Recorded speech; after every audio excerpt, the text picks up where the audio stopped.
For my 40th birthday, my wife and kids threw a roast night. They laughed as my son read a list titled Dad's Biggest Failures. My daughter said, "Mom said you used to be someone." Her parents clapped. Even her boss stood up and said, "We all know who pays the bills." I smiled, said nothing, and left. The next day, their company emails bounced back, all under my domain name. My name's Marcus Reed, and let me tell you something about turning 40 that nobody puts on those cheesy Hallmark cards they sell at CVS. It's supposed to be a milestone, right? A moment of reflection, maybe some gratitude, perhaps a midlife crisis involving a leather jacket you'll never actually wear. What it's not supposed to be is a full-scale public execution disguised as a party. But hey, my, my loving wife Lydia has always had a flair for the dramatic. So I should have seen this coming from a mile away. She called it a roast night, which I initially thought meant we'd be eating some kind of fancy pot roast situation with those little potatoes I like, maybe inviting a few close friends over for some wine and terrible dad jokes. Boy, was I wrong.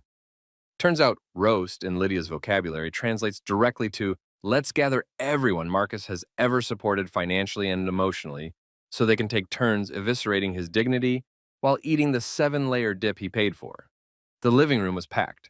And I mean sardine can Subway at rush hour packed, with every single person who had ever taken a piece of my soul and filed it away in their Reasons Marcus's mediocre folder. My son Ryan, all 16 years of cocky teenage wisdom, stood up first with this crumpled piece of notebook paper that looked like he'd written it during third period chemistry. And the title alone should have made me walk out right then and there. Dad's Biggest Failures, a comprehensive list. I'm sitting there thinking, comprehensive? Kid, you're 16. You think Taco Bell is fine dining and you still can't figure out how to separate your whites from your colors in the laundry. But sure, let's hear your expert analysis on where dear old dad went wrong in life. He starts reading off this list like he's presenting evidence at trial, mentioning my failed side business from 8 years ago, which, for the record, wasn't a failure. It was a calculated exit strategy that netted me enough to pay for his braces and that gaming PC he just had to have, and my midlife crisis motorcycle that I allegedly sold after 2 weeks because I was too scared to ride it. The crowd's eating it up like it's premium Netflix content, and I'm just sitting there with my glass of wine thinking about how much therapy is going to cost this kid when he eventually realizes his father literally owns the infrastructure his entire digital life runs on. Then, my daughter Sophie, sweet 12-year-old Sophie, who I still tuck in sometimes when she pretends she's too grown up for it, delivers the line that honestly should have been my breaking point, but instead became my supervillain origin story. She giggles, and it's this mean girl giggle she definitely learned from her mother, and says with this practiced innocence that would make a Hollywood actress jealous, "Mom says you used to be someone. Used to be someone." Let that marinate for a second. This is coming from the kid whose entire existence I've funded, whose private school tuition costs more than most people's cars, whose bedroom looks like a Teen Vogue magazine exploded in there. And she's standing in front of 30 people telling me I used to be relevant in the past tense, like I'm some washed-up has-been celebrity desperately clinging to my 15 minutes. The room absolutely loses it. I'm talking wheezing laughter, people literally slapping their knees like we're at the Apollo Theater, and she just dropped the sickest burn in comedy history. But wait, it gets better. Because apparently this isn't just a family affair. No, Lydia decided to invite her entire social circle, including her parents Gerald and Beverly, who have treated me like a charity case they regret investing in since day one of our marriage. They're sitting there on my couch, the one I paid for, clapping like they're front row at a comedy club. Gerald's got tears streaming down his face from laughing so hard, and Beverly's clutching her pearls, but in that delighted way where she's clearly having the time of her life watching her son-in-law get verbally dismantled. These are the same people who, when Lydia and I got engaged 15 years ago, pulled me aside and told me I seemed nice, but maybe a bit too ambitious for someone with no family connections, which was their polite way of saying, I wasn't born with a silver spoon jammed so far up my backside that I could taste the hereditary privilege. And then, and then we reached the grand finale, the pièce de résistance of this humanitarian disaster. Lydia's boss, Mr. Richard Caldwell himself, stands up with his whiskey glass held high like he's about to deliver the Gettysburg Address. And this guy, this absolute legend of a human being who wouldn't know genuine work ethic if it filed his taxes for it, looks around the room with this shit-eating grin and declares, well, we all know who really pays the bills in this household. The place erupts. I mean, absolute pandemonium. People are high-fiving. Someone's recording it on their phone, probably to post on whatever social media platform makes you feel morally superior these days. And Lydia's laughing so hard she's snorting, which she only does when she thinks something is peak comedy gold. Everyone's looking at me, waiting for my reaction, expecting me to either defend myself or crumble or maybe flip a table like we're on one of those trashy reality shows she watches religiously. Instead, I just smiled. A real smile, too, not one of those forced grimaces you give when your dentist tells you that you need a root canal and it's going to cost your entire savings account. I raised my glass right back at Mr. Caldwell, looked him dead in his self-satisfied eyes, and said with the kind of calm that probably should have tipped them off that something was cosmically wrong with this picture.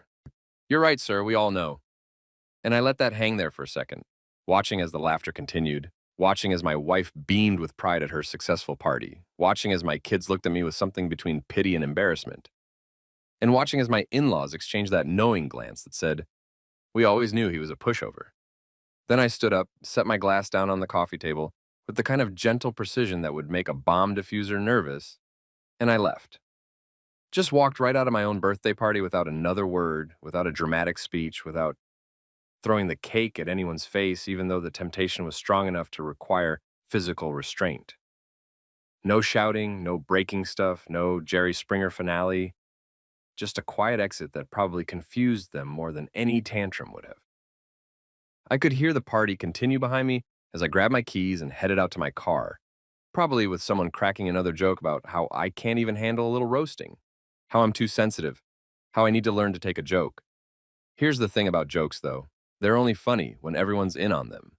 And what my loving family and their chorus of enablers didn't realize, what they couldn't possibly have known because I'd spent 15 years being deliberately, strategically humble about it, was that every single company represented in that room, every business card on that side table, every email address people were using to RSVP to this disaster, all of it ran through my holding firm's domain services. Reed Enterprises, a company I built from scratch while they all assumed I was just some boring tech guy who fixed printers or whatever stereotype they'd assigned me, owned the entire digital infrastructure that their precious careers depended on. The same domain services they used for their email addresses, their client communications, their invoices, their whole professional existence, all of it running through servers that I controlled with the kind of access that would make Mark Zuckerberg nervous. As I drove away from my house, watching it disappear in the rearview mirror with all its lights on and all its people laughing, I felt this weird sense of calm wash over me. Not anger, not hurt, just this crystal clear understanding that Monday morning was going to be absolutely educational for everyone involved. Because here's what they didn't teach you in business school. Being underestimated isn't a weakness. It's a weapon, and I'd just spent 15 years loading the chamber while everyone assumed the gun wasn't even real. They wanted to roast me? Fine. Let them have their laughs, their zingers, their moment of feeling superior. But come Monday morning, when their emails stopped working and their entire digital ecosystem came crashing down like a house of cards in a hurricane, they'd learn a valuable lesson about who really pays the bills around here. And the best part? I wouldn't have to say a single word. The error messages would do all the talking for me.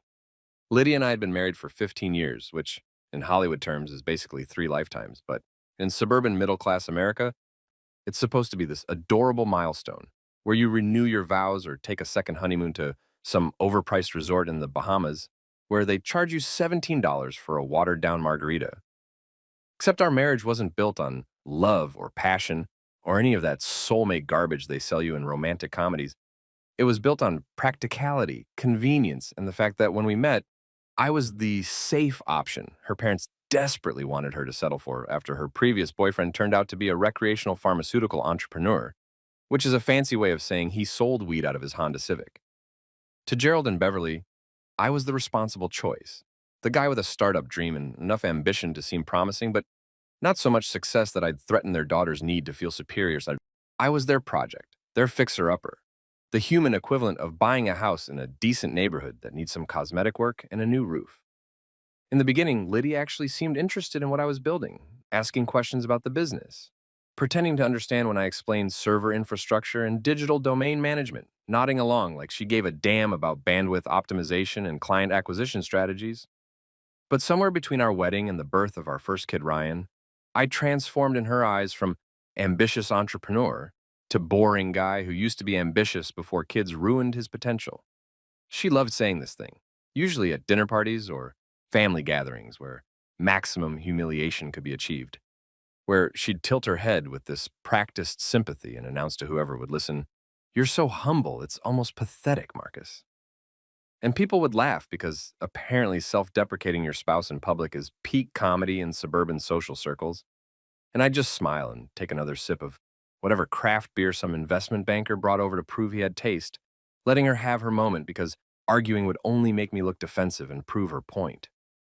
Her parents, the illustrious Gerald and Beverly Morrison, treated me like I was some rescue project they'd regretted funding about 6 months into the investment.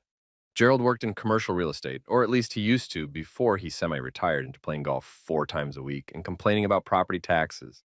And he had this way of looking at me during family dinners like I was a disappointing stock portfolio that never quite performed the way the projections promised. Beverly was worse, honestly, because she'd do this thing where she'd pat my hand sympathetically and say stuff like, "Well, at least you tried, Marcus." Whenever I mentioned anything about work, like trying was this adorable participation trophy you give to kids who come in last place at field day. They'd both voted against our marriage initially, I found out years later, telling Lydia I seemed unstable and too focused on unrealistic business ventures, which is rich coming from a guy who once invested 50 grand in a timeshare in Atlantic City and a woman who spent 3 years selling essential oils on Facebook before admitting it was a pyramid scheme. My son Ryan, bless his teenage heart, idolized exactly the kind of people you'd expect a 16-year-old with unlimited internet access and zero life experience to worship. YouTubers who screamed into cameras about cars they definitely rented for the video. Influencers who pretended their parents' money was actually their own entrepreneurial genius. And crypto bros who spoke in incomprehensible jargon about digital currencies, while conveniently never mentioning the fact that they still lived in their mom's basement. The kid had posters on his wall of guys with names like Turbo Trent and Cashflow Kevin, dudes who'd built their entire personalities around wearing Supreme hoodies and filming themselves doing absolutely nothing of value for 20-minute stretches. I'd tried, God knows I'd tried, to have actual conversations with Ryan about real business, about building something sustainable, about the difference between flash and substance, but he'd just look at me with those glazed over eyes kids get when their parents try to impart wisdom. And he'd say something like, "Dad, that's not how it works anymore," before going back to watching some 19-year-old explain why passive income is the only income that matters while actively begging people to smash that like button. Sophie, my 12-year-old daughter, existed in this weird bubble where money just magically appeared whenever she needed it, like some kind of financial tooth fairy situation. Except instead of losing teeth, she just had to exist and funds would materialize for whatever trending thing her friends had that she absolutely needed to survive middle school social hierarchy. She thought money grew in her mother's purse, literally, because Lydia had cultivated this image of being the breadwinner, the boss, the independent woman who didn't need her husband's income to maintain their lifestyle. Never mind that the purse was a $1,500 Prada bag I'd bought her for our anniversary, or that the money inside it came from the joint account that I funded entirely, or that her career consisted of a middle management position at a consulting firm that paid okay, but definitely didn't cover the private school tuition, the dance classes, the summer camps in places like Martha's Vineyard, where 12-year-olds learned to sailboat with trust fund kids named Chastity and Braden. I was the one paying for literally everything.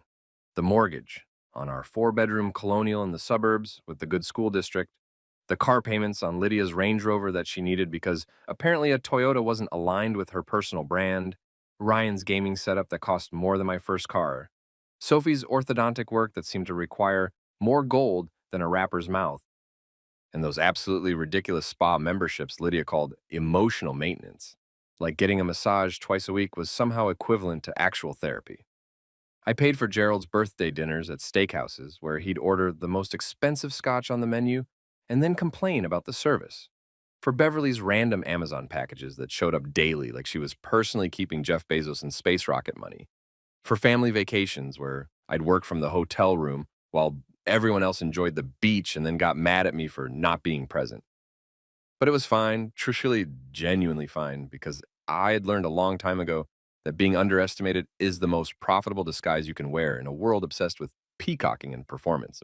While Lydia bragged to her book club about her career trajectory and her boss's mentorship and how she was really the glue holding our family together financially, I quietly managed a holding company that generated revenue streams she couldn't even conceptualize. While Gerald lectured me about getting serious about my career and maybe looking into real estate, because apparently that's where real money was made, I was diversifying investment portfolios and acquiring digital assets that would make his commercial property deals look like lemonade stand economics. While Beverly shared her Pinterest boards about budget friendly family dinners and helpful money saving tips, clearly directed at me with all the subtlety of a freight train, I was closing contracts with Fortune 500 companies who needed the exact services my firm provided. The thing about playing the long game is that you have to be comfortable with people thinking you're losing in the short term. And I'd gotten so comfortable with it that it became second nature. Let them think I was the boring husband who peaked in his 20s and never quite figured out how to level up. Let them believe Lydia was the superstar, and I was just the supportive, but ultimately forgettable background character in her success story. Let Ryan think his YouTuber heroes were the pinnacle of achievement, while his actual father was invisible. Let Sophie assume mom's purse was the source of all financial miracles. Let Gerald and Beverly maintain their fantasy that their daughter had married down and was heroically making the best of a mediocre situation. Because here's what they didn't understand. What they couldn't possibly grasp with their surface level assessment of success based on job titles and office sizes and who drove the flashier car to parent teacher conferences. I didn't need to prove anything to anyone.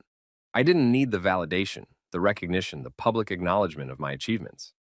I'd built an empire so quietly that nobody even realized they were standing in it, and that invisibility was worth more than any amount of praise or respect they could offer.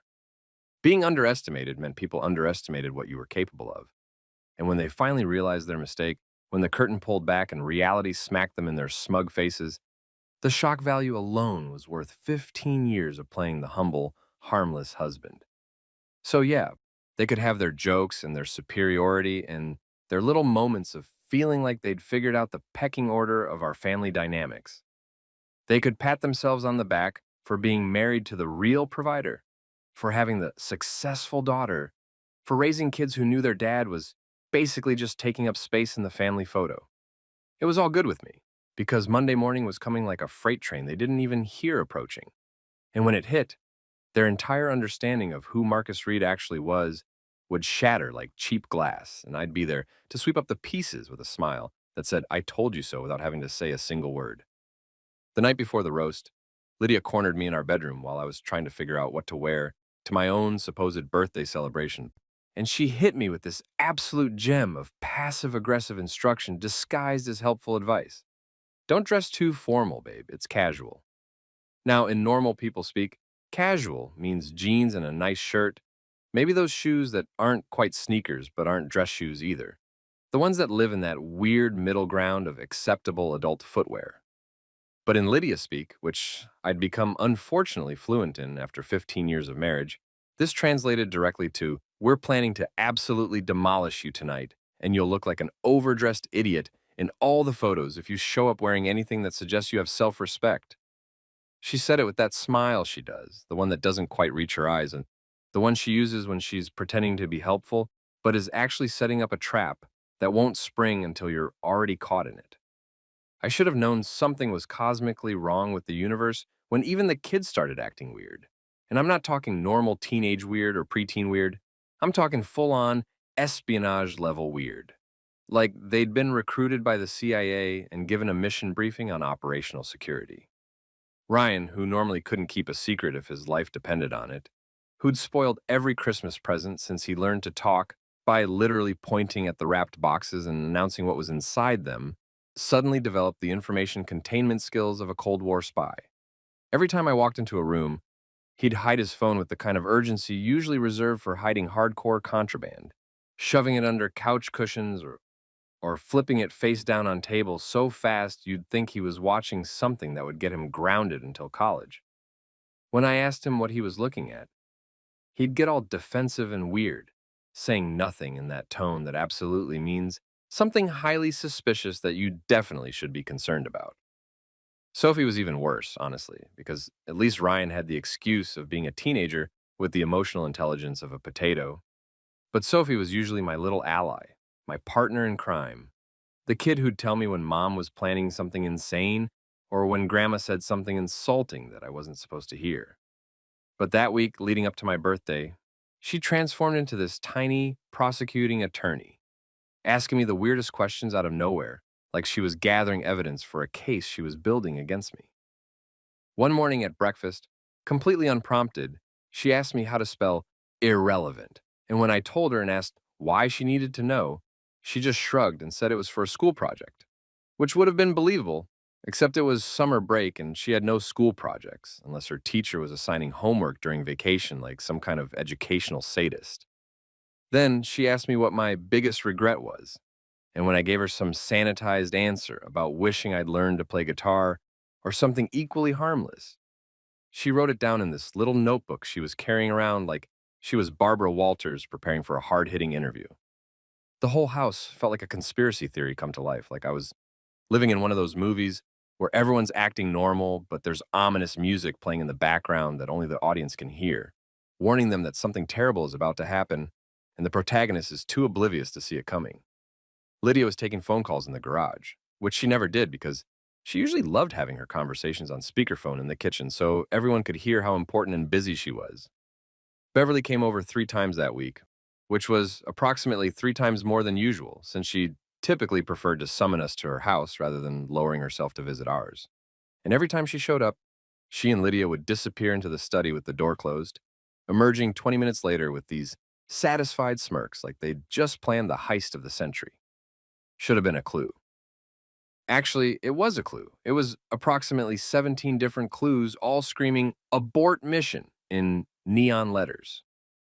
But I ignored every single one of them because I wanted to believe that my family, despite all evidence to the contrary, actually gave enough of a damn about me to celebrate my birthday.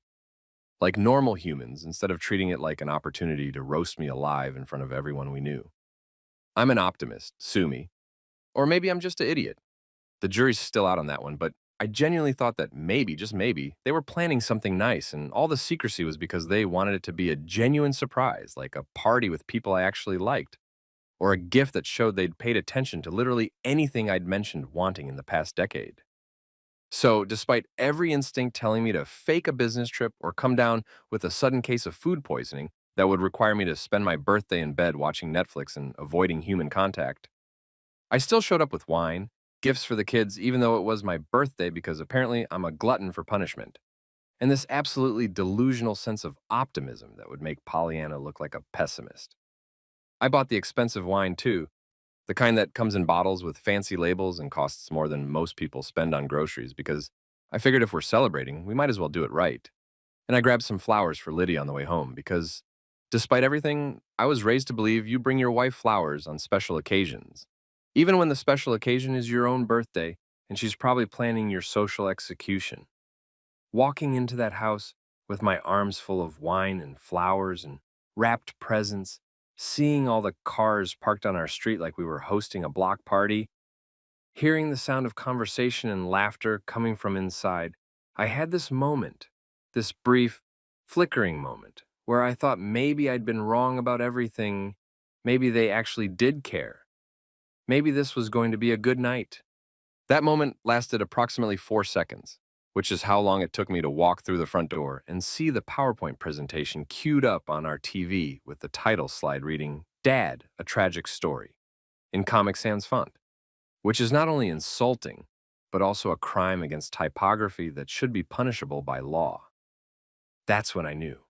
That's when every single weird interaction from the past week clicked into place like a jigsaw puzzle, revealing a picture of my own demise. And I realized that When your family says, "We planned a surprise for you," sometimes the surprise isn't a party or a gift or a heartfelt celebration of your existence.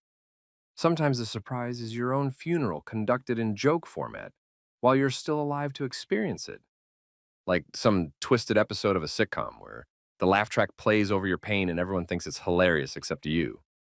But by then it was too late to escape, too late to fake an emergency or pretend I forgot something at the office. Because everyone had seen me walk in, they were all turning to look at me with these expectant faces. And Lydia was already walking over with that smile that should have come with a hazard warning saying, "Happy birthday, honey," in a tone that basically meant, "Welcome to your execution. Hope you're ready to die." Ryan was standing by the TV with the remote control in one hand and that crumpled piece of paper in the other, looking way too excited for someone about to publicly eviscerate their own father. Sophie was sitting on the couch between her grandparents, practically vibrating with anticipation, like she was about to watch her favorite show. Gerald had positioned himself in the best seat in the house, with a drink already in hand, ready for the entertainment. Beverly was adjusting the lighting like she was directing a film, and Mr. Caldwell, Lydia's boss, that absolute legend of mediocrity, was holding court by the fireplace, already laughing at jokes that hadn't been told yet, warming up the crowd for the main event. I set down the wine and flowers on the entryway table, hung up my jacket like a man walking to his own hanging, and thought to myself with the kind of dark humor that only comes from knowing you're about to be publicly humiliated, well, at least I dressed casually, so when this all goes to hell and these pictures end up on Facebook, I won't look like I tried too hard. Small victories, you know? Sometimes that's all you get, the consolation prize of knowing that when your family roasts you into oblivion, at least your outfit was appropriately casual for the occasion. Lydia was right about one thing. I definitely shouldn't have overdressed for my own funeral. The roast started off innocent enough, or at least as innocent as publicly mocking someone can be, when you've gathered 30 of their closest friends, family members, and random acquaintances who probably just came for the free food and entertainment. There were the standard warm-up jokes, the kind of gentle ribbing that you'd expect at any normal family gathering where people pretend to like each other, a few cracks about my old hairline that had started its strategic retreat from my forehead around year 7 of our marriage, some commentary on my garage projects that apparently were hilarious failures, even though half of them still worked perfectly fine, and the obligatory roasting of my dad bod, which, for the record, I'd earned through years of stress eating while building a company that funded everyone's lifestyles. So maybe show some respect to the physique that paid for your organic groceries and hot yoga memberships. I was sitting there in what I thought was my safe space, my favorite recliner that had molded to my body shape over years of use, nursing a glass of that expensive wine I'd brought like an idiot, and thinking, okay, this isn't so bad, this is manageable. I can survive some light teasing about my hair and my weekend projects and the fact that I sometimes wear socks with sandals because comfort matters more than fashion when you hit 40. But then Lydia, my beloved wife of 15 years, the woman who promised to love and cherish me through sickness and health, and apparently also through public humiliation, decided it was time to kick this party into high gear by bringing out a slideshow, an actual professionally formatted PowerPoint presentation that she'd clearly spent more time on than our last 3 anniversary celebrations combined. The title slide flashed onto our 70-inch TV that I'd bought on Black Friday specifically so we could have family movie nights, and it read in bold letters that burned themselves into my retinas, Marcus through the years, from hopeful to helpless. She'd even included a subtitle that said "A Photographic Journey of Decline," with a little emoji of a man shrugging, because apparently even our digital communication symbols were in on the joke now. The room went absolutely silent for about half a second, before erupting into this wave of anticipatory laughter, that specific kind of crowd noise that happens when people know they're about to witness something spectacularly awkward, and they're already priming themselves to find it hilarious before the punchline even lands.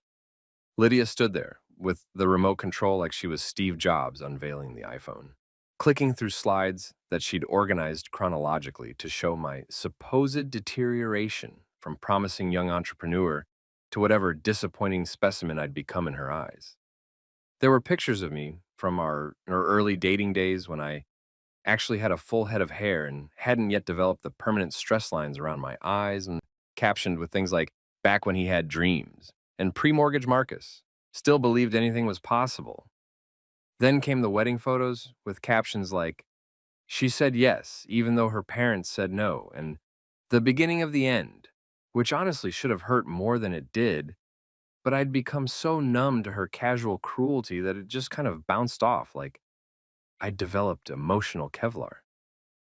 The slides progressed through our marriage like a depressing flipbook, each image carefully selected to make me look as pathetic as possible. There was one of me attempting to fix our sink with the caption, "Thought he was handy, flooded the bathroom instead." Never mind that I did actually fix the sink and the flooding was minimal and cleaned up in like 10 minutes. There was a photo of me with that motorcycle I'd bought during what Lydia loved to call my midlife crisis phase, captioned, "Sold after 2 weeks because scary," completely ignoring the fact that I sold it because Sophie cried every time I left the house on it, thinking I was going to die in a fiery crash. And being a good father apparently meant being roasted for prioritizing my daughter's emotional well being over looking cool on a Harley. Ryan took the metaphorical stage next, standing up with that crumpled paper I'd seen him hiding all week.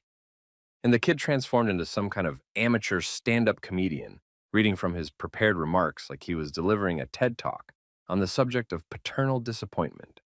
And his paper was titled Dad's Biggest Failures, a Comprehensive List.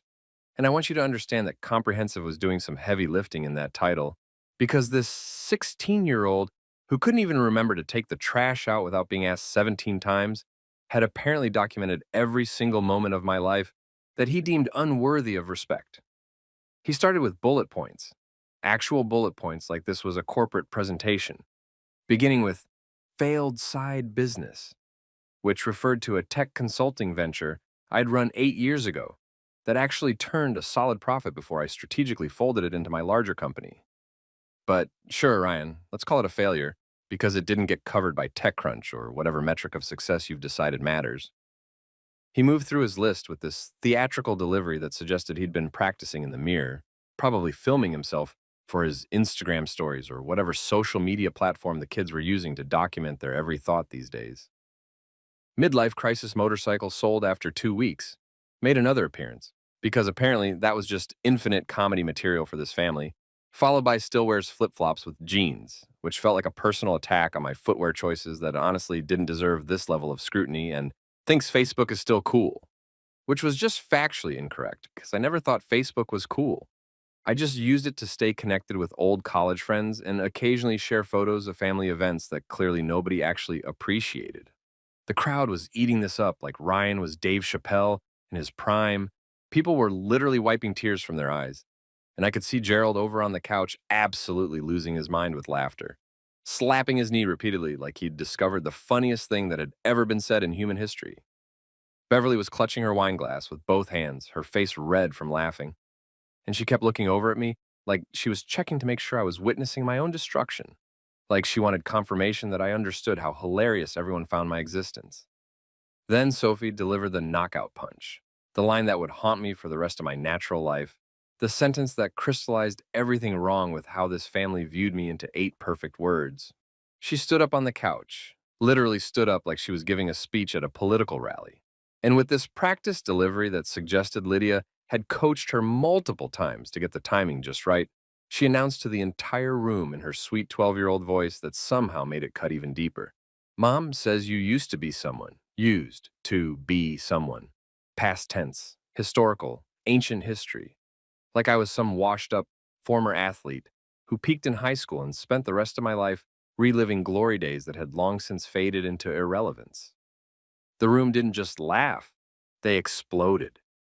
We're talking absolute chaos. People doubled over, someone actually fell off their chair. Gerald was making this wheezing noise like he couldn't breathe, and Lydia was standing there, looking so proud of our daughter for landing that line, beaming like Sophie had just won a Pulitzer Prize for sick burns. Even Mr. Caldwell, who barely knew me beyond the occasional awkward interaction at company events Lydia dragged me to, was laughing so hard he had to set down his drink to avoid spilling it. And then, because apparently the universe decided I hadn't suffered enough, Caldwell himself decided to contribute his wisdom to this roast, standing up with his whiskey glass raised like he was the keynote speaker at a conference on my inadequacy. This man, this absolute titan of middle management, who'd built his entire career on taking credit for other people's work and schmoozing clients at golf courses, looked around the room with this conspiratorial grin and delivered his masterstroke. He's not useless, he's just outdated software. The metaphor landed perfectly with this crowd because it combined just enough tech terminology to sound clever while still being accessible enough for everyone to understand. And it painted me as some obsolete program that maybe worked fine back in Windows 95, but had no place in the modern world. My mother-in-law, Beverly, absolutely lost whatever remaining composure she'd been maintaining, screaming with laughter like she'd just witnessed the funniest moment in comedic history, tears streaming down her face, her whole body shaking. She looked at Gerald and then at me and then back at Gerald like she couldn't believe this was really happening. Like Christmas had come early and that someone had given her the gift of watching her disappointing son-in-law get verbally dismantled in his own living room while eating his expensive cheese that he'd paid for. I just sat there through all of it, maintaining that smile I'd perfected over 15 years of being underestimated, that expression that said, I'm a good sport, I can take a joke, this is all in good fun, while internally calculating exactly how many domain licenses I was about to revoke come Monday morning. Because here's the thing about letting clowns perform. You have to let them finish their entire act. Let them take their bows, let them bask in the applause before you own the entire circus and shut down the show permanently. After the roast finally ended, after the last joke had been told, and the crowd had exhausted themselves laughing at my expense, and people started filtering toward the kitchen for more drinks and that 7-layer dip that was honestly the only victim-free casualty of the evening, Lydia came over to where I was still sitting in my recliner and patted my shoulder with this condescending tenderness that you'd use on a child who just lost their little league game. She leaned down, her wine breath hitting my face in a warm wave of Chardonnay and self-satisfaction, and said in this tone that was probably meant to be comforting but landed somewhere between patronizing and absolutely delusional. Don't take it personally, babe. It's humor. Everyone laughed. And she said it like the fact that everyone laughed somehow made it better. Like peer approval of my humiliation was supposed to transform emotional abuse into wholesome entertainment. Like I should be grateful that my public execution was at least well attended and enthusiastically received by the audience. Yeah, so did the audience on the Titanic before the ship cracked in half and everyone realized that maybe this wasn't going to be the pleasant voyage they'd signed up for. But I didn't say that out loud because engaging in an argument at this point would have been like trying to bail water out of a sinking ship with a teaspoon. Technically possible, but ultimately pointless and exhausting. Instead, I just nodded, gave her that same smile I'd been wearing all night, like a mask that had practically fused to my face, and said something non-committal like, yeah, it was something, which could mean literally anything, depending on interpretation, but satisfied her need for me to acknowledge the evening had happened. I excused myself after a few more minutes of making small talk with people who suddenly wanted to check if I was okay, which is that thing people do after they've thoroughly enjoyed watching you get torn apart. They perform this little ritual of concern to absolve themselves of guilt, like asking, you good, after laughing at every joke about your failures, somehow balances the cosmic scales of human decency. I told them all I was fine, just needed to use the bathroom, and I made my way upstairs while the party continued below me, the sound of conversation and laughter still echoing through the house like the soundtrack to my own personal nightmare. But I didn't go to the bathroom. Instead, I went straight to my home office, the one room in this entire house that was actually mine, that Lydia hadn't redecorated or claimed for her yoga sessions, or turned into a storage space for her endless online shopping deliveries. I closed the door, locked it for good measure, sat down at my desk with the city lights visible through the window behind me, and I opened my laptop, the secure one, not the family computer that everyone used to watch Netflix and accidentally download viruses because someone clicked on a suspicious link promising free gift cards. See, here's what nobody in that living room understood, what they couldn't possibly comprehend because I'd spent 15 years deliberately keeping this information locked down tighter than a classified government file. I wasn't unemployed. I wasn't some washed-up has-been desperately clinging to relevance. I wasn't outdated software that needed to be replaced and with a newer model. I was Marcus Reed, founder and CEO of Reed Enterprises, a tech infrastructure firm that specialized in digital domain management, server hosting, email systems, and basically the entire technological backbone that modern businesses relied on to function in the 21st century. We weren't some flashy startup that got written about in Forbes or some app that teenagers downloaded and forgot about. We were the invisible infrastructure, the foundation that nobody thinks about until it suddenly stops working. And here's the kicker, the absolute beautiful irony that I'd been sitting on for years like a poker player, holding a royal flush, while everyone else assumed I had nothing. Lydia's company, the consulting firm where she worked and bragged about her career and her boss's mentorship and her trajectory toward partnership, they rented their entire email domain for my company. Every single message she sent with that professional signature, every client communication, every internal memo, all of it ran through servers that I owned and controlled. The same was true for Caldwell's firm, the place where he strutted around acting like he was Gordon Gekko when really he was just another middle manager with a fancy title and an inflated sense of his own importance. For years, literal years, I'd kept that detail private, not because I was ashamed or hiding something, but because I learned early in our marriage that Lydia didn't handle my success well. Anytime I had a professional victory, closed a big contract, added a major client, she'd find a way to minimize it or make it about herself or get weirdly competitive, like we were in some kind of marriage Olympics where only one person could win. So I stopped telling her things. I stopped sharing the details of my business growth. I let her believe whatever narrative made her comfortable. And that narrative apparently involved me being this harmless, bumbling figure who was lucky she'd married him, because otherwise, who knows what would have happened to poor, pathetic Marcus. But sitting there in my office, listening to the party continue below me, with people probably still cracking jokes about my failures and inadequacies, something in me shifted. It wasn't anger exactly. Anger is hot and impulsive and makes you do stupid things you regret later. This was colder, more calculated. The kind of decision you make when you've been pushed to a line you didn't even know existed until someone shoved you across it. After being declared outdated software in my own house, at my own birthday party, in front of my own children, in a room full of people who owed their professional livelihoods to infrastructure I provided, I decided it was time for a system update. I pulled up the admin panel for Reed Enterprises, entered my credentials that only I had access to because I wasn't an idiot who shared passwords with family members who could barely remember their own Netflix login, and I navigated to the client management section. There they were, listed among hundreds of other businesses, Caldwell Consulting Group and Morrison and Associates, Lydia's firm that she'd been with for 7 years, climbing the ladder and building her reputation while I allegedly sat at home being irrelevant. Both companies had active contracts, both were paid up through the end of the year, both were completely dependent on my systems for their day-to-day operations. I looked at those account profiles for a long time, probably longer than necessary. But this wasn't the kind of decision you make impulsively, even when you're justified in making it. This was the kind of move that would have consequences, ripple effects, the kind of action you couldn't undo once it was done. But then, I heard laughter from downstairs, someone telling another story about something dumb I'd done, and I thought about Sophie saying, I used to be someone, like my relevance had expired years ago. And I thought about Ryan's list of my failures, and I thought about Lydia patting my shoulder and telling me not to take it personally, while 30 people digested the entertainment value of my humiliation. So I clicked on Caldwell Consulting Group's account first, navigated to their service settings, and I changed their status from active to suspended pending review.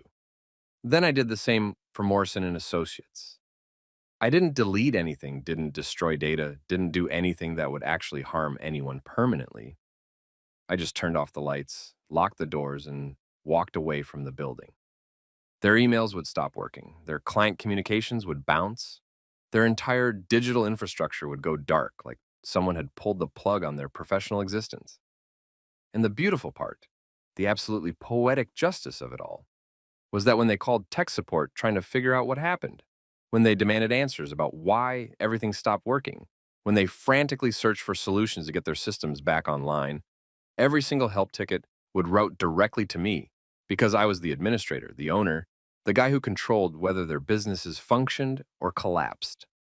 I saved the changes, closed the laptop, and sat there in the darkness of my office for a few minutes, letting the weight of what I'd just done settle over me like a blanket. Tomorrow morning, well, technically Monday morning, because nobody checks their work email on Sunday if they can help it, was going to be absolutely educational for everyone involved. They wanted to roast me for being irrelevant? Fine. Let's see how relevant they felt when their entire professional infrastructure vanished and the only person who could restore it was the outdated software they'd spent an evening mocking.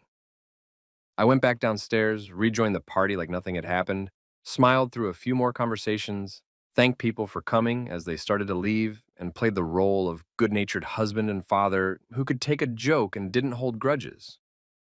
And nobody suspected a thing because that's what I'd trained them to expect.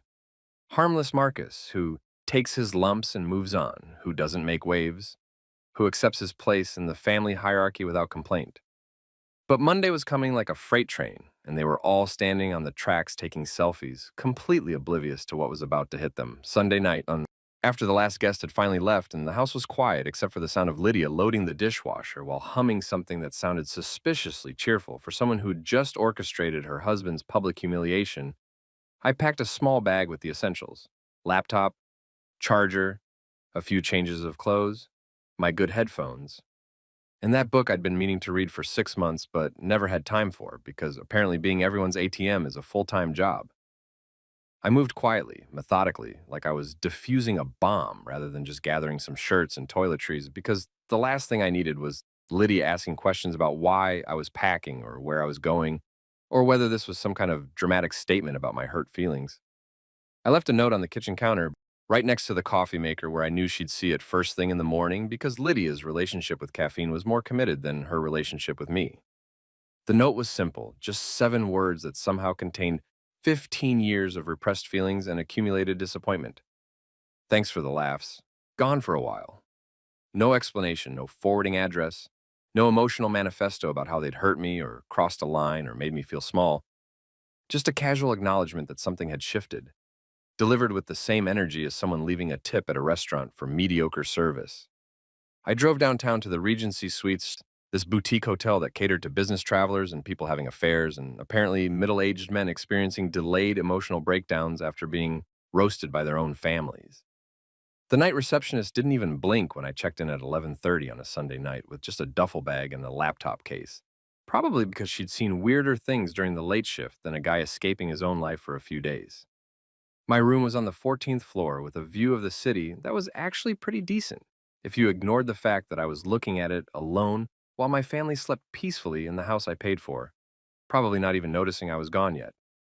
I didn't sleep much that night, partially because hotel beds are always either too soft or too hard, and never quite right, no matter how many stars the place has, but mostly because I was watching the clock tick toward Monday morning like a kid on Christmas Eve, except instead of presents, I was anticipating corporate chaos. I'd set everything to trigger at 8 a.m. sharp, right when people typically started logging into their systems, checking their emails, preparing for their weeks, completely unaware that their entire digital infrastructure was about to vanish like it had been snapped away by Thanos wearing a business suit. My phone started blowing up at exactly 8:15, which meant people had tried logging in, failed, tried again thinking maybe they'd typed their password wrong, failed again, started panicking, and then began the desperate reach out phase where they contacted anyone who might have answers. Lydia called first, which made sense because she was always the earliest riser in our house, the type of person who genuinely believed that waking up at 6 a.m. made you morally superior to people who enjoyed sleeping until a reasonable hour. I was sitting at the hotel room desk with my coffee, pretty decent coffee actually, way better than the Keurig situation we had at home, and I just watched her name flash on my screen, letting it ring through to voicemail because I wasn't quite ready for that conversation yet. She called again immediately, because Lydia's generation still believed that if someone didn't answer the first time, the solution was to call repeatedly until they did, like persistence, would somehow change the outcome. This time I answered, putting on my most casual voice like I was just hanging out having a normal Monday morning and definitely hadn't systematically shut down her entire company's digital infrastructure 12 hours earlier. "Hey, what's up?" I said, and I could hear the barely contained panic in her voice when she responded. That specific tone people get when their professional life is actively falling apart and they're trying to maintain composure. "Marcus, my email's not working, like at all, and apparently everyone at the company is locked out of their accounts. ET says the entire domain is down." She paused, waiting for me to jump in with some kind of explanation or solution, but I just took another sip of my coffee and let the silence hang there for a few seconds longer than was comfortable. Did you did you do something with the server? I thought you renewed the contract last month. We're running maintenance. I said, keeping my tone professional and detached, like I was customer service reading from a script rather than her husband of 15 years who'd just pulled the plug on her career. Expected downtime is indefinite pending technical review. I could practically hear her brain trying to process what indefinite meant in this context, trying to figure out if this was a legitimate technical issue or something else entirely, but not quite connecting the dots yet because, in her mind, I was harmless Marcus, who didn't make waves or cause problems or have the capability to do something this catastrophic. Then her boss Caldwell started texting me, which was bold, considering we'd never actually texted before. And I wasn't even sure how he had my personal number until I remembered that Lydia probably gave it to him at some point for emergency contacts or whatever reason she justified sharing my information with her workplace. His message was even more panicked than Lydia's call. Marcus, everything's down. Clients can't reach us. We can't send invoices. This is a disaster. Did you renew the server contract? What's the ETA on fixing this? I replied with the kind of calm, professional response that I knew would drive him absolutely insane. We're running maintenance on all Reed Enterprises systems. Expected downtime? Indefinite. For service restoration inquiries, please contact our customer service department during normal business hours, Monday through Friday, 9 a.m. to 5 p.m. Pacific time. I even included the customer service email address, which was basically just me with a different email signature, but he didn't need to know that yet. By 9 a.m., my phone had turned into a war zone of notifications, calls, texts, voicemails, emails from people who managed to reach me through alternate addresses, even a few LinkedIn messages from Caldwell's staff who were apparently so desperate they'd resorted to social media as a communication platform. The general theme was panic mixed with confusion, mixed with this underlying assumption that surely this was just some technical glitch, some accidental oversight, something that would be resolved quickly once the right person got involved and fixed whatever mundane problem had caused this disruption. But by noon, the tone started shifting. The panic evolved into something closer to realization, that dawning horror, when you start to suspect that maybe this isn't an accident. Maybe someone did this deliberately. Maybe the harmless IT guy you'd been mocking at a party 2 days ago actually had the power to destroy your professional life with a few mouse clicks. Caldwell called me directly, his voice tight with barely suppressed rage, and demanded to know what was going on, why the systems were down, when they'd be restored, and whether I understood the financial implications of keeping a consulting firm offline during business hours. Mr. Caldwell, I said, and I made sure to use his formal title, even though he'd never extended me the same courtesy, always calling me Marcus or Lydia's husband, like I didn't have my own identity separate from my relationship to his employee. As I mentioned in my previous communication, Reed Enterprises is conducting comprehensive system maintenance. All client accounts under the Caldwell Consults domain are currently suspended pending review of service agreements and payment structures. For detailed information about service restoration timelines and associated fees, I'd recommend reaching out to our legal department. The silence on the other end of the line was so profound I actually checked my phone to make sure the call hadn't dropped. Then he found his voice again, and it had this quality to it that suggested he was finally starting to understand what was happening here. Marcus, are you telling me that you own our domain? That you control our email infrastructure? I'm telling you that CaldwellConsults.com is registered under Reed Enterprises and has been since you signed the service agreement 6 years ago, I replied, keeping my voice steady and professional like we were discussing the weather rather than the complete collapse of his business operations. All email services, server hosting, and digital infrastructure management for your firm runs through my company. It's all in the contract you signed. Section 4, Paragraph 7, if you'd like to review the specific language. Every single account under the Caldwell Consults domain was bouncing back with one beautiful, simple message that I'd programmed to appear whenever anyone tried to send or receive email. This domain is no longer available. For service inquiries, contact Reed Enterprises. It was the most satisfying Error 404 of my entire life. Watching in real time, as their digital presence just evaporated like it had never existed, like someone had erased them from the internet with the efficiency of a professional hitman. Except instead of bullets, I'd used administrative access and a really thorough understanding of domain registration protocols. The best part, the absolutely chef's kiss moment of this entire Monday morning apocalypse, was watching the chaos unfold on social media. Because, of course, people were posting about it. We live in an age where if something isn't documented online, did it even really happen? Caldwell's clients started tagging the company in posts asking why their emails were bouncing, why they couldn't reach anyone, whether the firm was still operational or had suddenly gone out of business over the weekend. Someone started a hashtag Caldwell crash, which gained traction way faster than it should have, because apparently people love watching corporate disasters unfold in real time. And then someone else coined hashtag Servergate, which was less creative, but more descriptive of what was actually happening. By 3 p.m., I'd received 3 separate offers from Caldwell's competitors, wanting to buy the domain at triple what he'd been paying annually. Because in the business world, one company's catastrophic failure is another company's opportunity for expansion. And apparently several firms had been waiting for Caldwell to stumble so they could swoop in and absorb his client base.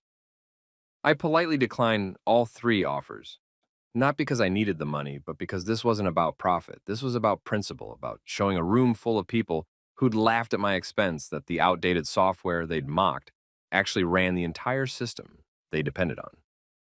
Sometimes revenge doesn't need fireworks or dramatic confrontations or elaborate schemes that take months to execute. Sometimes it just needs Wi-Fi access, administrative privileges, and the patience to wait 15 years for exactly the right moment to pull the plug and watch everything burn while you sip coffee in a hotel room and finally feel like someone who matters. By Tuesday morning, Lydia had escalated from phone calls to showing up at my hotel lobby wearing oversized sunglasses like she was a celebrity trying to avoid paparazzi, which was hilarious, considering the only people who recognized her were the hotel staff who probably thought she was some drama-prone wife checking up on her cheating husband, rather than a woman whose entire professional life had imploded because she'd underestimated the guy who'd been paying her bills for 15 years. She spotted me sitting in one of those lobby chairs that are designed to look comfortable, but actually aren't, reading my book and drinking what was probably my 4th coffee of the morning, because the Regency Suites had one of those fancy espresso machines that made me feel like I was living in a European cafe instead of hiding from my family in downtown accommodation. She power walked over to my table with that specific stride she used when she was trying to project authority and control in situations where she had absolutely neither. And she yanked off her sunglasses with the dramatic flair of someone who'd watched too many Real Housewives episodes and thought that's how confrontations worked in real life. "Marcus, you can't just shut down an entire company," she hissed, keeping her voice low because even in her panic, she was still conscious of making a scene in public, still worried about what strangers might think if they overheard our marital dysfunction on full display. And I looked up from my book, a thriller about corporate espionage that was significantly less interesting than the corporate espionage I was currently living through, and gave her the kind of calm smile that I knew would drive her absolutely insane because it suggested I was completely unbothered by her distress. "Of course I can," I said simply, marking my page and setting the book down on the table like we had all the time in the world to discuss this. "I own it." I took another sip of my coffee, letting those 3 words hang in the air between us like a grenade with the pin pulled, just waiting for her to fully process what I'd just said. She blinked at me, her perfectly applied makeup not quite hiding the bags under her eyes that suggested she hadn't slept well since the email apocalypse began. And I watched her face cycle through several emotions in rapid succession: confusion, disbelief, anger, and then finally a creeping realization that maybe she didn't know her husband as well as she thought she did. "You what?" she said, and her voice had gone up about an octave, that thing that happens when people are trying to process information that doesn't fit with their understanding of reality.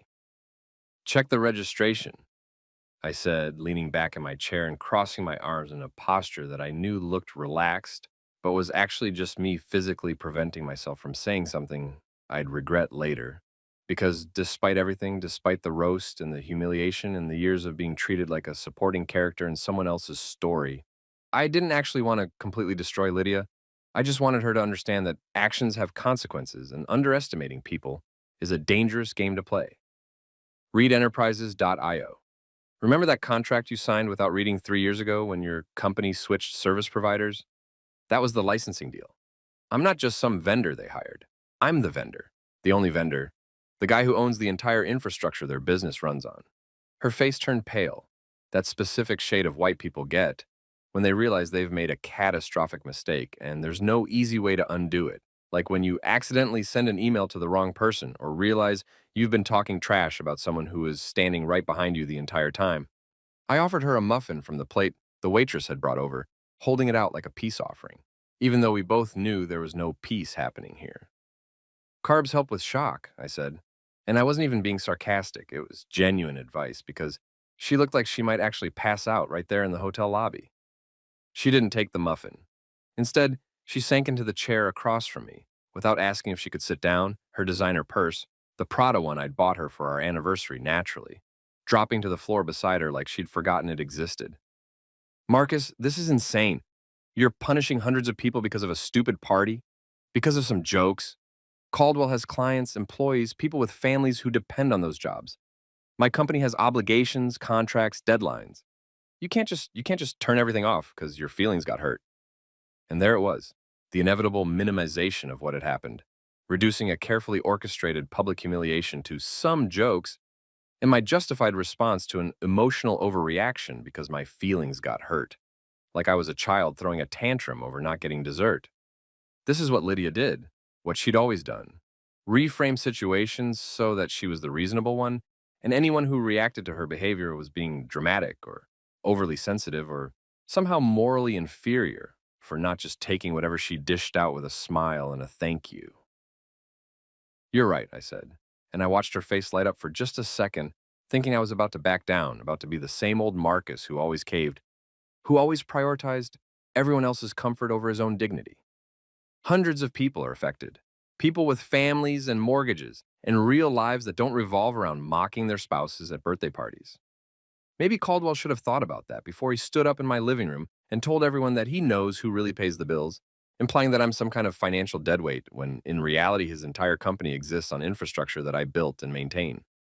Meanwhile, social media was having an absolute field day with the whole situation because apparently corporate meltdowns are premium entertainment when you're not the one experiencing them.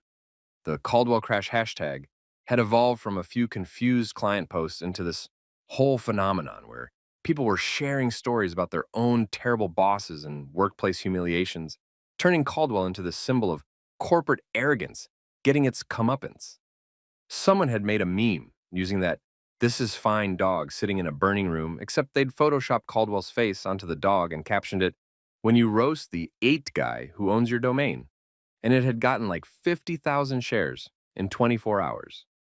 Servergate was trending locally, with business reporters from the city's second-tier publications reaching out for comment, trying to understand what had caused this sudden infrastructure collapse and whether it represented a larger trend in corporate cybersecurity vulnerabilities. And one particularly ambitious journalist from a tech blog had done some actual investigative work and discovered that Reed Enterprises controlled domains for approximately 40% of mid-sized consulting firms in the metropolitan area, which meant if I wanted to, I could theoretically cause a regional business apocalypse just by clicking a few buttons. The article was titled, "The Man Behind the Curtain: How One Tech Entrepreneur Controls Your Company's Digital Life and You Didn't Even Know It." And while it was slightly sensationalized, it wasn't entirely inaccurate. By Tuesday afternoon, I'd received not 3 but 7 offers from various companies wanting to either buy Caldwell's domain, acquire his client list, or hire away his staff members who were presumably updating their LinkedIn profiles and sending out resumes, because nobody wants to work for a company that can't send emails. One offer came from Morrison and Associates, Lydia's firm, which was particularly ironic considering they were also locked out of their own systems and apparently didn't realize that the same guy who'd shut down Caldwell had also shut down them. Their HR director sent me this very professional email from his personal Gmail account asking if I'd be interested in discussing partnership opportunities and whether Reed Enterprises might consider preferential service restoration for their organization, completely oblivious to the fact that I was married to one of their senior consultants and had very specific reasons for suspending their service. I forwarded that email to Lydia without comment, just hit the forward button, and sent it to her personal email since her work email was obviously non-functional. And I watched her face as she read it on her phone, watched the realization dawn that her company was just as screwed as Caldwell's, that this wasn't just about her boss's humiliation, but about the entire ecosystem of companies that had treated me like I was irrelevant while simultaneously depending on my work to function. They don't even know, do they? She said quietly, looking up from her phone with something that might have been respect or might have been fear. I honestly couldn't tell. Your company handles our infrastructure too. Morrison and Associates, we're locked out just like Caldwell. Yep, I said, popping the P sound in a way that probably made me seem more pleased with myself than I should have been. But honestly, after years of being the invisible man who fixed problems and enabled success without ever getting credit for it, I was entitled to a little bit of smugness. Have been for 4 years, ever since you guys did that digital transformation initiative and switched everything to cloud-based services. Remember how smooth that transition was? How everything just worked perfectly and your IT director got all that praise for managing such a seamless migration? That was me, my company, my team. We did all the back-end work while your guy took the credit and the bonus. Lydia was quiet for a long time, staring at her phone like it might suddenly provide answers or solutions or a time machine that would let her go back to Saturday night and maybe not throw a roast that would ultimately destroy multiple companies and her marriage.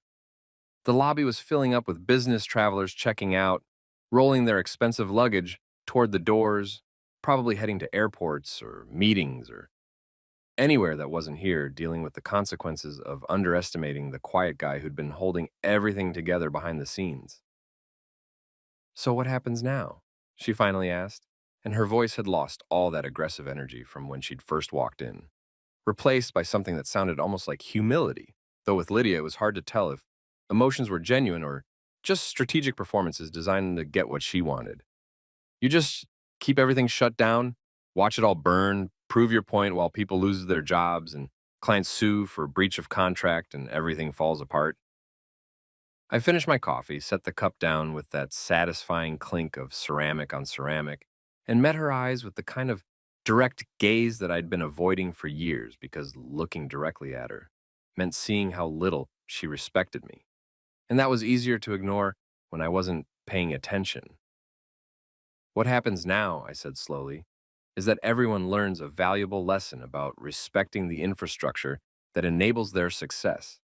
And maybe, just maybe, they'll think twice before publicly humiliating the person who's been holding everything together while they took all the credit.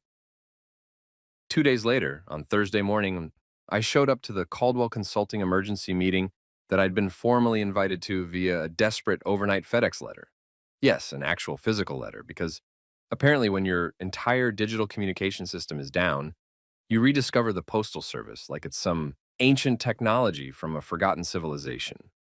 The letter was written on Caldwell's personal letterhead, which was pretentious even by executive standards, and it contained language that vacillated between formal business politeness and barely disguised panic, requesting my presence at a critical stakeholder meeting to discuss service restoration and ongoing partnership opportunities.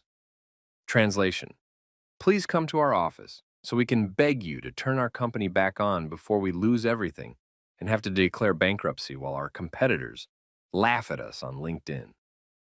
I wore my best suit, the charcoal gray Tom Ford that I'd bought 2 years ago for a tech conference and never actually wore because Lydia said it made me look too corporate, and she preferred when I dressed more casually, which I now understood meant she preferred when I looked less successful than her. I paired it with Italian leather shoes that cost more than most people's monthly car payments, a watch that had actual complications and not just the ability to tell time, and I walked into that conference room at Caldwell Consulting like I owned the place, which in a very real and legally binding sense, I kind of did, since without my infrastructure, they were basically just a bunch of people sitting in an expensive office space with fancy furniture and no way to conduct actual business. The conference room was packed, and not just with Caldwell and his executive team, but also with people I recognized from LinkedIn profiles and industry events. Their legal counsel, their CFO, a crisis management consultant they'd apparently hired at premium rates to fix a crisis that couldn't be fixed by anyone except me, and sitting in the corner looking like she'd rather be literally anywhere else, Lydia, who had been summoned to this meeting in her capacity as senior consultant. even though we both knew she was really there because Caldwell thought having my wife present might somehow soften my position or appeal to whatever marital loyalty he assumed still existed. Caldwell stood up when I entered, and the movement was so sudden it was almost comical, like I was some visiting dignitary or mob boss whose presence commanded immediate physical respect. He looked like he hadn't slept since Monday, which was probably accurate given that his entire business had been in free fall for 4 days, and social media was still having a party at his expense with new memes appearing daily about corporate hubris and karmic justice. Mr. Reed, he said, and the fact that he was suddenly using my surname with the formal prefix after years of just calling me Marcus or Lydia's husband would have been satisfying if it wasn't so predictable. People only remember your name when they need something from you. I took my time sitting down, pulling out the chair at the head of the table, even though that was technically Caldwell's spot. And nobody said anything about it because the power dynamics in this room had shifted so dramatically that traditional corporate hierarchy was basically meaningless now. I set my briefcase on the table, a leather Mont Blanc that I'd bought myself last year as a birthday present since nobody else was going to acknowledge my achievements, and I pulled out a folder containing contracts, domain registration documents, and a detailed breakdown of every service Reed Enterprises provided to Caldwell Consulting, and along with the exact terms he'd agreed to 6 years ago when he'd signed the service agreement without reading it because he was too busy being important to worry about details like who actually controlled his company's digital infrastructure. Mr. Reed, we need to negotiate, Caldwell said, diving straight into it without pleasantries or small talk. Because when your business is hemorrhaging clients and your phone is ringing nonstop with angry partners demanding to know why they can't access their files, you don't have time for social niceties. His hands were clasped in front of him on the table, and I noticed his knuckles were white from the pressure, that telltale sign of someone trying to maintain composure when everything inside them is screaming panic. I smiled, and it wasn't a friendly smile. It was the smile of someone who's been underestimated for so long that finally being recognized feels better than it probably should. Negotiate? I said, letting the word hang there like I was testing its weight, considering its merit. No, I don't think negotiation is what's needed here, but I am open to acquisition. I slid the papers across the table toward him, watching his face as he tried to process what I just said, watching the exact moment when the words registered and their meaning became clear. He blinked, his eyes darting from the documents to my face and back again, like he was watching a tennis match played at high speed. You're buying us? The question came out strangled, confused, like I just suggested we all strip naked and perform interpretive dance instead of having a business meeting. Already did, I said, and I pulled out another document from my briefcase with the kind of casual confidence that comes from knowing you're holding all the cards and the other players are sitting there with nothing but a pair of twos and desperate hope. I slid the signed acquisition papers across the table, documents I'd finalized yesterday with my lawyers who'd been absolutely delighted to put together such a quick turnaround on what they called the most satisfying hostile takeover they'd ever facilitated. The papers were legal, binding, and ironclad. I'd purchased Caldwell Consulting Group for approximately 60% of its market value, which sounds generous until you realize that a company with no functioning email system or digital infrastructure loses about 40% of its value within the first week of catastrophic system failure, making my offer technically at market, even if it felt like a lowball to everyone in this room. Lydia's face had gone completely white, that bloodless, pale color. That happens when people experience genuine shock. Not the performative kind, but the real body goes into emergency mode kind. She was staring at me like she'd never actually seen me before. Like the person sitting at the head of this conference table was a complete stranger wearing her husband's face. "You can't do this," she said, and her voice was so quiet I almost didn't hear it over the sound of Caldwell's legal counsel frantically flipping through the acquisition documents trying to find some loophole or technicality that would invalidate the sale. "Actually," I said, turning to look at her directly for the first time since I'd entered the room, maintaining eye contact with the kind of steady gaze that communicated I wasn't backing down or second-guessing or feeling even a little bit uncertain about what I'd done. "I can. You roasted me for being useless, for being outdated software. for being someone who used to be relevant back in the prehistoric days before I became whatever disappointing thing you've decided I am now. So now I own the company you've spent years bragging about working for. I own Caldwell's ego project. I own every client contract, every piece of intellectual property, every pending deal that's been sitting in limbo since Monday when the email stopped working.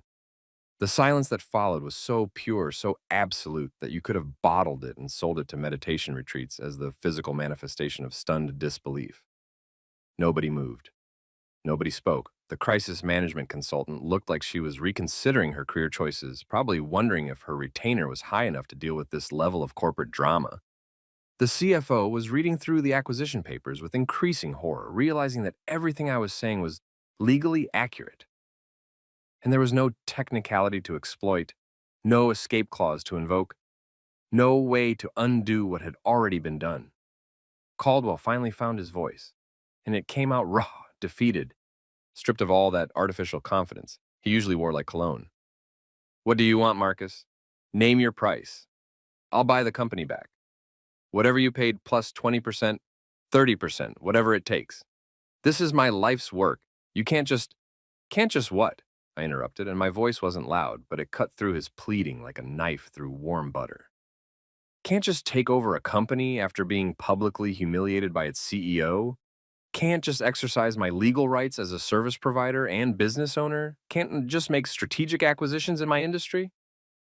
I leaned forward, resting my elbows on the table, and I looked directly at Caldwell with the kind of intensity that made him physically lean back in his chair.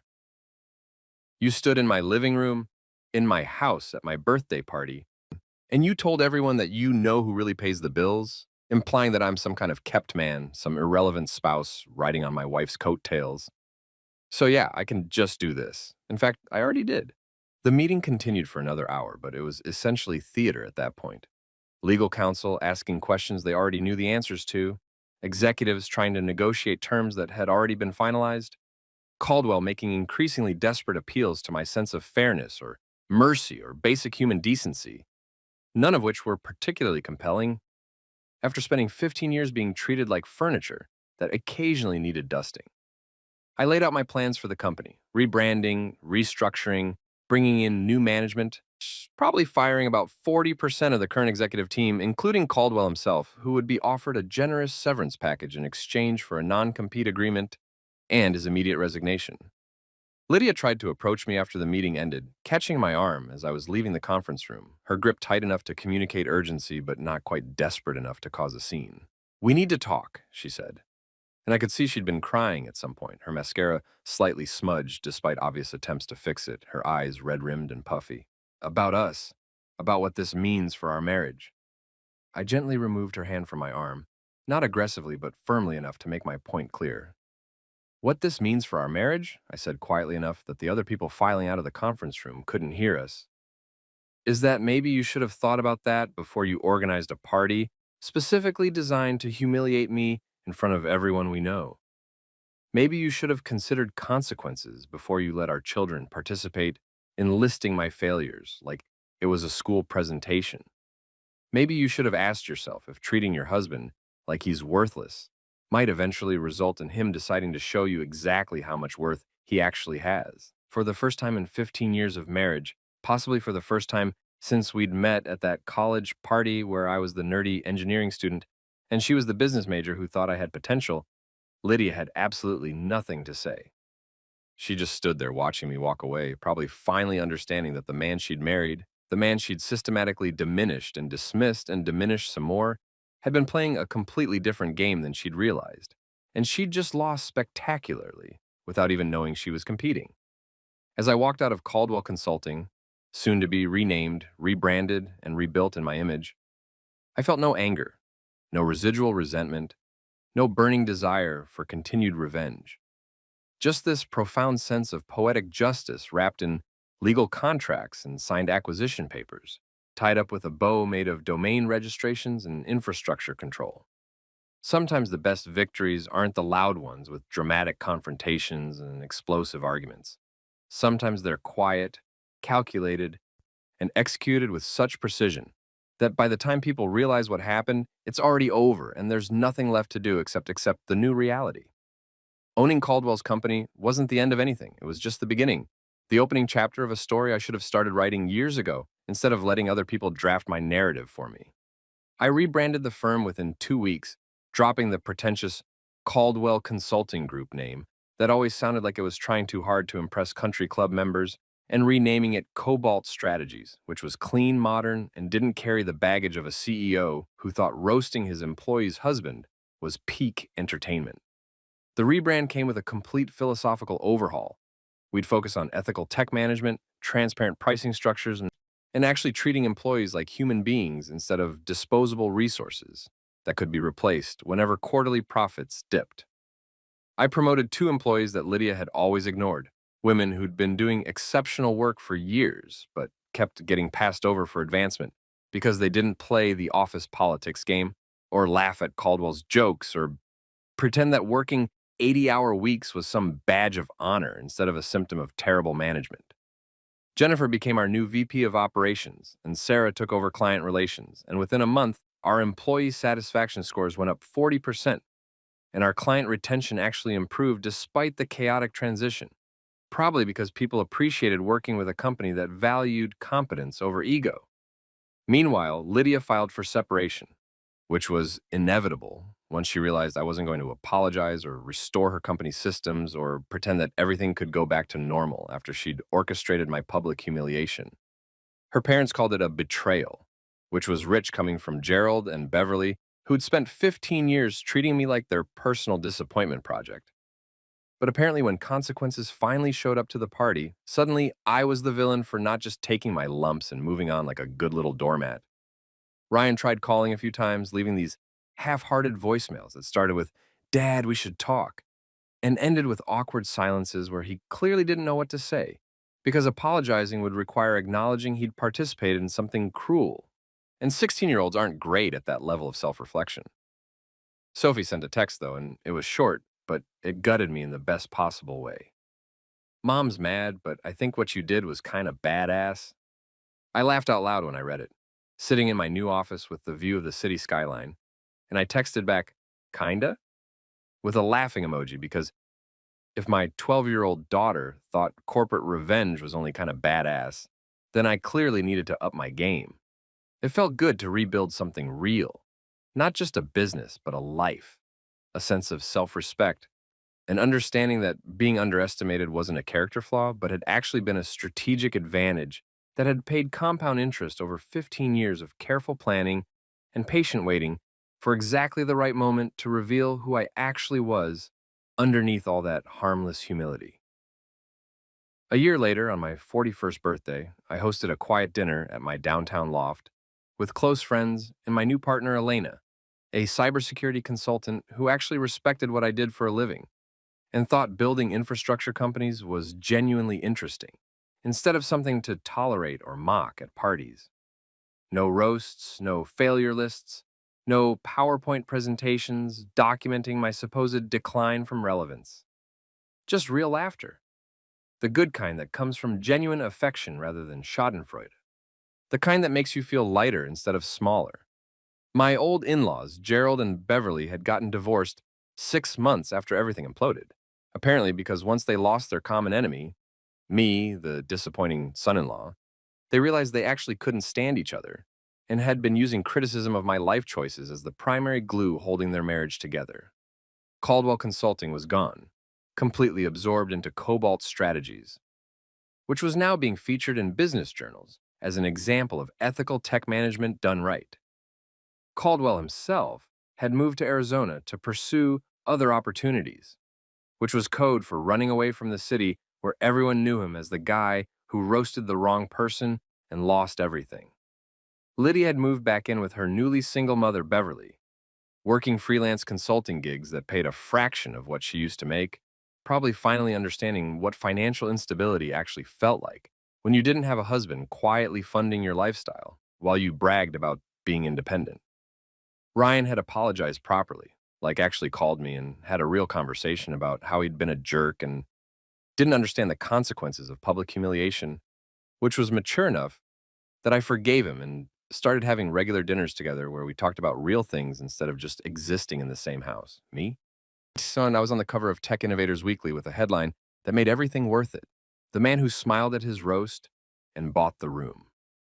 The article detailed how the disrespected husband everyone had mocked turned out to be the backbone of their entire professional empire, controlling infrastructure for dozens of companies while maintaining perfect humility until the exact right moment to reveal his hand. As I raised my glass that night, surrounded by people who actually valued me, I said, to upgrades and to deleting useless files. Everyone laughed and clinked glasses.